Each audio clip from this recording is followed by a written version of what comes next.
नमस्कार दोस्तों, मैं Dharmendra Verma online study with DK में आपका बहुत बहुत स्वागत करता हूं।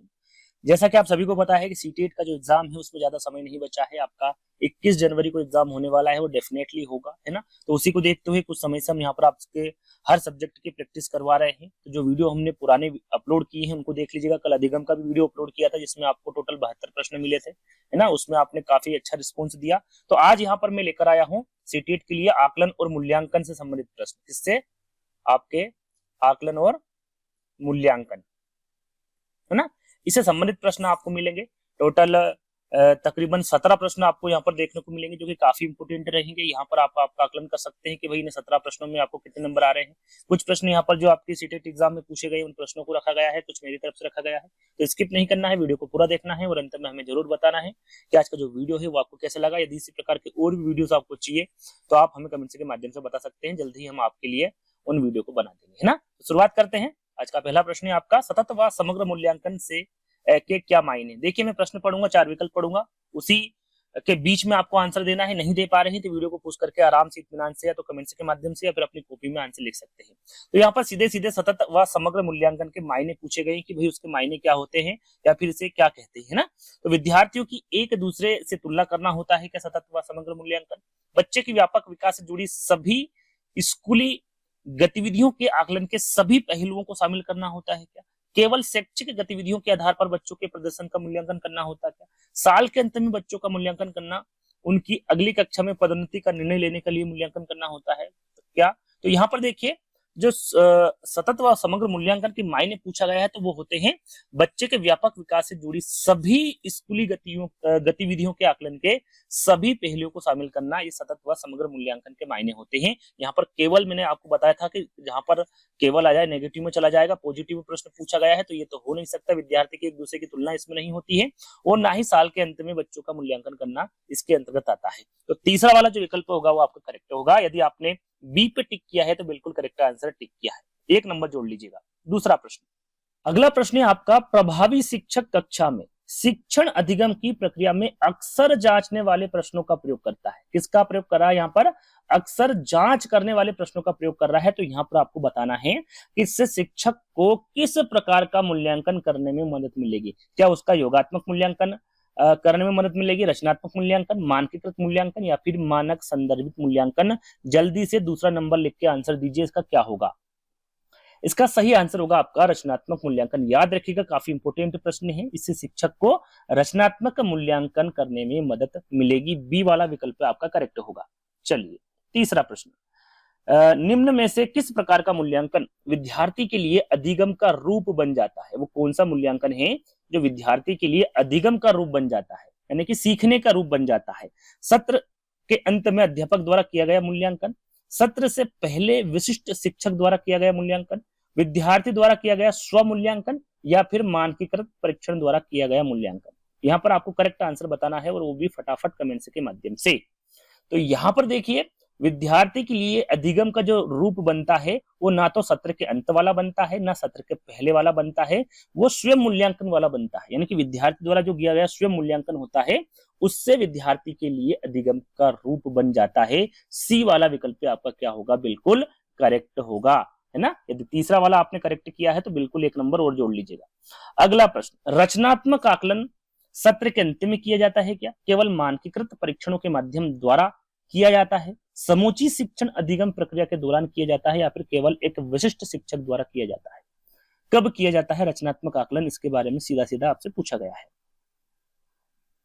तो यहां पर देखिए सत्र के अंत में ना किया जाता है और ना ही पहले किया जाता है। कब किया जाता है, समूची शिक्षण अधिगम प्रक्रिया के दौरान किया जाता है ना। समूची शिक्षण अधिगम, है ना, मानकीकृत हो नहीं सकता, नेगेटिव में चला जाता है। यहाँ पर पॉजिटिव प्रश्न पूछा गया है। समूची शिक्षण अधिगम प्रक्रिया के दौरान किया जाता है रचनात्मक आकलन। याद रखिएगा इंपोर्टेंट है, आगे ये प्रश्न पूछा जा सकता है और ये सीटेट एग्जाम में पूछा गया आपका प्रश्न है। आपका करेक्ट आंसर तीसरा वाला होगा। चलिए आगे बढ़ते हैं।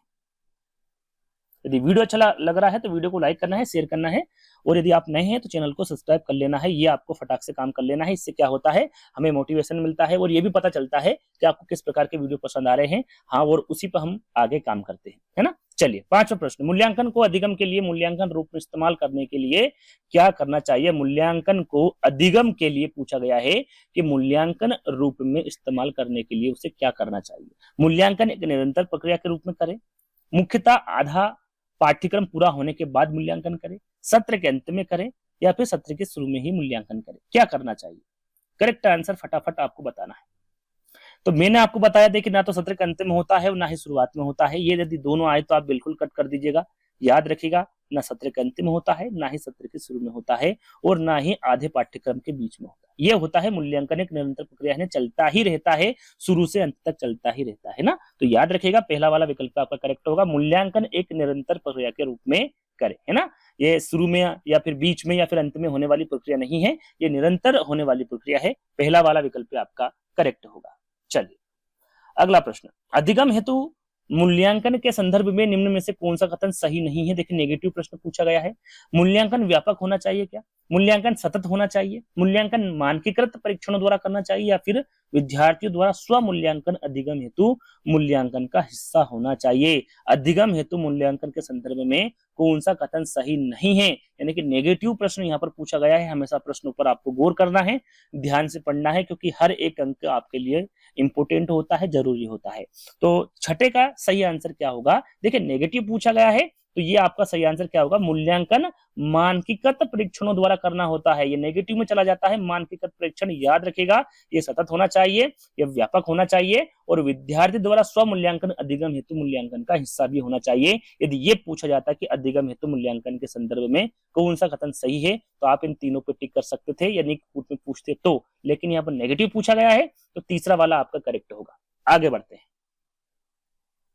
सातवां प्रश्न, मूल्यांकन का मुख्य उद्देश्य यहाँ पर पूछा गया है कि मूल्यांकन का मुख्य उद्देश्य क्या होता है। विद्यार्थियों में प्रतिस्पर्धा की भावना पैदा करना होता है क्या, विद्यार्थियों में असफलता का डर पैदा करना होता है, विद्यार्थियों को सफल और असफल के रूप में वर्गीकृत करना होता है, या फिर अधिगम प्रक्रिया में विद्यार्थियों की प्रगति और चुनौतियों को समझना होता है। क्या होता है मूल्यांकन का, मूल्यांकन किया क्यों जाता है, ये सीधे सीधे आपसे ये प्रश्न पूछा गया है। तो देखिए डर वाली चीजें बच्चों में नहीं होनी चाहिए। तो जहां पर डर आ जाए, सफल असफल हो जाए, ये विकल्प आपका बिल्कुल गलत हो जाएगा। यहाँ पर देखिए डर की भावना पैदा हो रही है, यहाँ पर प्रतिस्पर्धा की भावना पैदा हो रही है, तो तीन विकल्प तो वैसे ही कट गए। तो फोर्थ वाला विकल्प जाहिर सी बात है आपका करेक्ट होगा, क्योंकि अधिगम प्रक्रिया में विद्यार्थी की यहाँ पर प्रगति और चुनौतियों को समझना जरूरी है, इसलिए मूल्यांकन का मूल्यांकन किया जाता है, इसका उद्देश्य होता है ना। इस प्रकार से भी आप यहाँ पर प्रश्नों का चयन कर सकते हैं, सॉरी विकल्पों का चयन कर सकते हैं। फोर्थ वाला विकल्प आपका करेक्ट होगा। चलिए अगला प्रश्न, अधिगम हेतु मूल्यांकन किस प्रकार का होना चाहिए। जो अधिगम हेतु मूल्यांकन है वो किस प्रकार का होता है भाई, परीक्षा केंद्रित होता है, मानदंड संदर्भित होता है, रचनात्मक होता है, या फिर मानकीकृत होता है। क्या होता है, आठवें का करेक्ट आंसर दीजिए। देखिए याद रखिएगा, हमेशा अधिगम हेतु जो मूल्यांकन होता है, हमेशा याद रखिएगा वो कैसा होगा, आपका रचनात्मक होगा, मानकीकृत नहीं होगा, मानदंड नहीं होगा, परीक्षा केंद्रित नहीं होगा, सभी नेगेटिव में चले जाते हैं। क्या होगा आपका, रचनात्मक मूल्यांकन होगा। याद रख लीजिएगा, कॉपी में लिख लीजिएगा, है ना, रचनात्मक मूल्यांकन, तीसरा वाला विकल्प आपका करेक्ट होगा। चलिए अगला प्रश्न, अधिगम के लिए मूल्यांकन किस प्रकार का होना चाहिए। देखिए प्रश्न वही है, लेकिन यहाँ पर प्रश्न का जो विकल्प है वो यहाँ पर बदल दिए गए हैं। मानकीकृत अभी मैंने बताया ये नहीं हो सकता, अभी जस्ट इसके पहले बताया दो विकल्प यहाँ पर एक जैसे मिल रहे हैं, लेकिन मानदंड संदर्भित नहीं हो सकता और मानकीकृत नहीं हो सकता। क्या वो संदर्भित है या फिर अध्यापक अभिमुखी है। क्या है, अधिगम के लिए मूल्यांकन किस प्रकार का होना चाहिए। देखिए यहाँ पर अध्यापक अभिमुखी नहीं होता है, जो बच्चा होता है, यानी कि कह सकते हैं विद्यार्थी अभिमुखी आप यहाँ पर कह सकते हैं ना। तो ये क्या होगा, अधिगम के लिए मूल्यांकन संदर्भित होना चाहिए। किस प्रकार का होना चाहिए, संदर्भित। थोड़ा सा खांसी चल रही है तो उसको अवॉइड करिएगा, है ना, थोड़ी सी तबियत खराब है, इस वजह से आपको वीडियो भी लेट मिल रहे हैं, तो जब खांसी चले इसको अवॉइड करिएगा। राइट आंसर आपका क्या होगा, यहाँ पर पहला वाला होगा। चलिए अगला प्रश्न, मूल्यांकन का मुख्य उद्देश्य क्या होना चाहिए। देखिए यहाँ पर प्रश्न वही है, लेकिन हर बार विकल्पों को बदल दिया जाता है, और इसी प्रकार के आपके सीटेट एग्जाम में पूछे जाते हैं प्रश्न, और ये भी सीटेट एग्जाम में पूछा गया प्रश्न है। मूल्यांकन का मुख्य उद्देश्य यहाँ पर पूछा गया है कि क्या होना चाहिए। प्रदर्शन के आधार पर विद्यार्थियों का मानकीकरण, देखिए प्रदर्शन के आधार पर विद्यार्थियों का मानकीकरण नहीं हो सकता है, तो ये आपका विकल्प पहला गलत हो गया। माता पिता को उनके बच्चे की शिकायत करना कि वहां क्या करने में असक्षम, शिकायत हमें करना नहीं है ना, तो ये भी आपका गलत हो गया। विद्यार्थी में तुलना करना और पदानुक्रमता स्थापित करना, तुलना कभी नहीं करना विद्यार्थियों में, है ना, तो ये भी आपका गलत हो गया। फोर्थ वाला विकल्प आपका बचा है, यही करेक्ट है। विद्यार्थियों द्वारा अधिगम प्रक्रिया में महसूस की जाने वाली चुनौतियों और उनके सामर्थ्य को समझना, है ना। विकल्प आपको अच्छा लग रहा है, सही लग रहा है, बिल्कुल करेक्ट है। विद्यार्थी द्वारा अधिगम प्रक्रिया में महसूस की जाने वाली चुनौतियों और उसके सामर्थ्य को समझना, ये मूल्यांकन का मुख्य उद्देश्य होता है ना, ये याद रखिएगा। डी वाला आपका करेक्ट होगा। चलिए, मूल्यांकन पद्धतियों का लक्ष्य होना चाहिए। मूल्यांकन पद्धतियों का भाई लक्ष्य के बारे में पूछा गया, क्या होना चाहिए? 4 विकल्प ही आपके सामने है ना। वीडियो को पुश कर लीजिएगा यदि आप इतने समय में आंसर नहीं दे पा रहे हैं तो। पहला विकल्प है आपका कि विद्यार्थियों की जरूरतों एवं आवश्यकता की पहचान करना, पुरस्कार वितरण हेतु उच्च अंक प्राप्त करने वाले विद्यार्थी की पहचान करना, विद्यार्थी को नामांकित करना, या फिर योग्यता आधारित समूहों में विद्यार्थियों को विभाजित करना। मूल्यांकन पद्धति का लक्ष्य पूछा गया है तो इसका लक्ष्य होता है विद्यार्थियों की जरूरतों और आवश्यकताओं की पहचान करना। ये मूल्यांकन पद्धति का लक्ष्य होता है, इंपोर्टेंट है, याद रखिए। जरूरतों और आवश्यकताओं की पहचान करना विद्यार्थियों की, ये मूल्यांकन पद्धति का मुख्य लक्ष्य होता है ना। पहला वाला आपका करेक्ट होगा। चलिए, अगला प्रश्न, आकलन करने का मुख्य कारण क्या है भाई? आकलन, अभी हमने मूल्यांकन के बारे में जाना कि मूल्यांकन क्यों किया जाता है। अब बात करते हैं कि आकलन करने का मुख्य कारण क्या होता है। पहला विकल्प, विद्यार्थियों में परीक्षा के प्रति भय पैदा करना। देखिए, भय जहां पर हो नहीं सकता, है ना, ये नेगेटिव में चला जाएगा। यदि आप एक अच्छे शिक्षार्थी हैं, फिर एक अच्छे अभ्यर्थी हैं, तो इस प्रकार से आप कभी नहीं करेंगे, है ना। विद्यार्थी में परीक्षा के प्रति भय पैदा कर ही नहीं सकते, तो ये पहला वाला विकल्प आपका गलत होगा। दूसरा, अधिगम को अनुकूलतम बनाने के लिए विद्यार्थियों की खूबियों और चुनौतियों की पहचान करना, बिल्कुल हो सकता है बी वाला विकल्प। हम तीसरा वाला विकल्प भी चेक करेंगे और चौथा वाला भी करेंगे, है ना। विद्यार्थियों के निष्पादन के अनुसार उन्हें आगे की कक्षा में प्रोन्नत करना या रोक लेना, है ना। आकलन करने का मुख्य कारण यहाँ पर पूछा गया है, फोर्थ वाला विकल्प है आपका, विद्यार्थियों को श्रेणी देना और वरीयताओं में वर्गीकृत करना। तो यहाँ पर देखिए, आकलन के बारे में पूछा गया है, तो आकलन का जो मुख्य उद्देश्य होता है वो विद्यार्थियों के निष्पादन के अनुसार उन्हें आगे की कक्षा में प्रोन्नत करना और रोक लेना, यह आपका आकलन का काम होता है ना, ये मुख्य कारण होता है। तो तीसरा वाला जो विकल्प होगा ये आपका करेक्ट होगा। चलिए, अगला प्रश्न है आपका, आकलन करने का मुख्य कारण क्या है। देखिए, अभी तक हम प्रश्न देख रहे थे मूल्यांकन के, है ना। अब यहाँ पर आकलन करने का मुख्य कारण बताना है। जैसे कि मूल्यांकन करने का हमने कारण देखा, अब यहाँ पर आकलन करने का मुख्य कारण आपको बताना है। विद्यार्थी में परीक्षा के प्रति भय पैदा करना, भाई आप कर नहीं सकते, पहला विकल्प आपका गलत हो गया। अधिगम को अनुकूलतम बनाने के लिए विद्यार्थियों की खूबियों और चुनौतियों की पहचान करना, आपका बी वाला करेक्ट लग रहा है। लेकिन तीसरे और चौथे पर भी हम चलते हैं। विद्यार्थियों के निष्पादन के अनुसार उन्हें आगे की कक्षा में प्रोन्नत करना या फिर रोक लेना, यह भी नहीं हो सकता। विद्यार्थी को श्रेणी देना और वरीयताओं में वर्गीकृत करना, यहाँ पर करेक्ट आंसर क्या होगा आपका? बी वाला होगा। अधिगम को अनुकूलतम बनाने के लिए विद्यार्थियों की खूबियों और चुनौतियों की पहचान करना, बी वाला आपका करेक्ट आंसर होगा। अगला प्रश्न, सीखने के उद्देश्य हेतु आकलन का उपयोग करने के लिए एक शिक्षक को क्या करना चाहिए। यहाँ पर देखिए, सीखने के उद्देश्य हेतु आकलन का उपयोग करना है तो एक शिक्षक को क्या करना चाहिए? सत्र के अंत में परीक्षा का आयोजन करना चाहिए, नहीं करना चाहिए, केवल मानकीकृत नहीं करना चाहिए, चल रही गतिविधि में बच्चे की भागीदारी के आधार पर आकलन करें। बिल्कुल, चल रही जो गतिविधि है उसमें बच्चे की भागीदारी के आधार पर आप आकलन कर सकते हैं। सभी के लिए अर्धवार्षिक परीक्षा नहीं, डी वाला नहीं, तीसरा वाला विकल्प आपका करेक्ट होगा।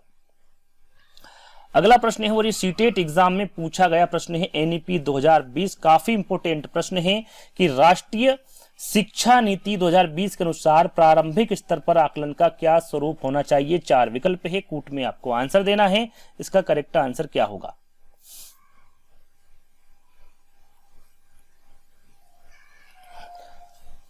रचनात्मक होगा, नियमित होगा, सूचनाओं के मात्र ग्रहणशीलता पर केंद्रित, शिक्षण अधिगम की उपयुक्तता के अनुरूप। यहां पर देखिए 4 विकल्प दिए गए, कूट में आपको आंसर देना है ना, क्या होगा। तो राष्ट्रीय शिक्षा नीति एनईपी 2020, देखिए इस पर एक वीडियो प्रॉपरली बनाया हो जिसमें काफी प्रश्न लिए हैं, जिसमें सीटेट एग्जाम 2011 से 23 तक के प्रश्न भी इंक्लूड है, साथ में सारी चीजें यानी कि एक ही वीडियो में आपको मिल जाएगी। यदि वीडियो नहीं देखा देख लीजिएगा, लगभग 8-10 दिन पुराना ही वीडियो है, ज्यादा समय नहीं हुआ है, तो उसको एक बार वॉच कर लीजिएगा। तो पूछा गया है कि एनईपी 2020 के अनुसार प्रारंभिक स्तर पर आकलन करने का स्वरूप पूछा गया है, तो आपका रचनात्मक होना चाहिए, नियमित होना चाहिए और शिक्षण अधिगम की उपयुक्तता के अनुरूप होना चाहिए। ए बी डी कहां पर है? फोर्थ वाले विकल्प में और यही आपका करेक्ट आंसर होगा। प्रारंभिक स्तर पर पूछा गया 3 आपके करेक्ट आंसर होंगे, यानी कि 3 A, B और D करेक्ट होंगे, जो कि डी वाले विकल्प में हमें मौजूद दिख रहे हैं, और डी वाला आपका करेक्ट आंसर होगा। अगला प्रश्न है, निम्नलिखित में से कौन सा कथन अधिगम के लिए आकलन के संबंध में सही है। देखिए, आकलन के संबंध में सही कथन पूछा गया है अधिगम के लिए। शायद कल जो अधिगम का वीडियो मैंने अपलोड किया है उस पर भी इस प्रश्न को रखा था और मैंने बताया था, यदि वीडियो देखा है तो आप यहां पर गलत नहीं करेंगे। पहले आपको इसका आंसर देना है कि सही आंसर क्या होगा। पहला विकल्प भय पैदा करने, देखिए कूट में आंसर देना है ना, यहां पर ये याद रखिएगा, कूट में आपको आंसर देना। पहला विकल्प है भय पैदा करने के लिए कॉपी में सभी त्रुटियों पर लाल स्याही घेरा बना देना। देखिए, भय पैदा नहीं करना है यदि आप एक अच्छे शिक्षक है तो। पहला वाला विकल्प आपका गलत हो गया। बी वाला विकल्प देख लेते हैं, सेकंड वाला विकल्प हम देख लेते हैं। विद्यार्थी के अधिगम के बारे में जानने के लिए त्रुटियों को एक अवसर के रूप में लेना चाहिए। बिल्कुल अवसर के रूप में लेना चाहिए, बच्चों को बताना चाहिए, है ना। तीसरा विकल्प सहपाठी आकलन का प्रयोग एक दूसरे को प्रतिपुष्टि देने के लिए किया जा सकता है। बिल्कुल किया जा सकता है। विद्यार्थियों द्वारा की गई त्रुटियों के प्रतिरूपों के प्रति अध्यापक को सजग होना चाहिए। बिल्कुल सजग होना चाहिए, यानी कि दूसरा, तीसरा और चौथा किसमें है, दूसरा, तीसरा, चौथा आपके फोर्थ वाले विकल्प में, और यही आपका करेक्ट आंसर होगा। चलिए अगला प्रश्न, आकलन के संदर्भ में निम्नलिखित में से क्या सही। यहां पर क्या लिखा हुआ, संदर्भ लिखा हुआ है ना, संदर्भ लिखा हुआ है। इसके निम्नलिखित में से क्या सही है, आकलन के संदर्भ में पूछा गया है। आकलन मानकीकृत परीक्षणों द्वारा किया जाना चाहिए। मानकीकृत परीक्षणों द्वारा नहीं किया जाना चाहिए, मैंने आपको बताया मानकीकृत कहां पर आता है, नेगेटिव में चला जाता है, तो ये आपका हो नहीं सकता। रचनात्मक आकलन केवल निर्देशन के अंत में होना चाहिए। केवल यहां जहां पर केवल आ जाए ये भी नेगेटिव में जाता है, और यहां पर बी वाला विकल्प भी आपका गलत हो गया। मानदंड संदर्भित परीक्षण मानकों को निष्पादन तुलना का सामान्य स्तर मापना। देखिए, मानदंड संदर्भित हो गया, तो तीसरा वाला विकल्प भी आपका गलत हो गया। चौथा देख लेते हैं, अधिगम के लिए आकलन विद्यार्थियों द्वारा स्व आकलन को भी शामिल करना चाहिए। बिल्कुल स्व आकलन को भी शामिल करना चाहिए। आकलन के संदर्भ में जो सही कथन होगा आपका वो फोर्थ वाला होगा। यदि आप इस प्रकार से विकल्पों को रखेंगे, उनको देखेंगे, नेगेटिव को अलग निकाल देंगे, यदि कहीं पर कुछ थोड़ा बहुत आपको ऐसा लग रहा है कि भाई दूसरा और तीसरा में कौन सा सही होगा, तो थोड़ा सा वहां पर सोचने विचारने की आवश्यकता है और आपका आंसर सही हो जाएगा, है ना। चलिए अगला और अंतिम प्रश्न है। टोटल 17 प्रश्न रखे थे। यहाँ पर इन 17 प्रश्नों में आपको कितने नंबर आ रहे हैं करेक्ट जरूर बताइएगा। ऐसा नहीं है कि 17 में से 17 बता दिए अच्छे बनने के लिए, तो ऐसा नहीं है, ये अपने आपको धोखा देने वाली बात हो गई। जितने आए उतने ही बताना। यदि इसमें आप कमजोर है तो इसका 2 से 3 से 4 दिन और बचे हुए हैं, तो इसमें और अच्छे से आप तैयारी कर सकते हैं। विद्यार्थियों में समालोचनात्मक चिंतन का आकलन करने के लिए अध्यापक को निम्नलिखित में से किसका चयन करना चाहिए। यहाँ पर अध्यापक को चयन के बारे में पूछा गया है कि समालोचनात्मक चिंतन का आकलन करना है बच्चों के विद्यार्थियों में, तो अध्यापक को इन चारों विकल्पों में से किसका चयन करना होगा।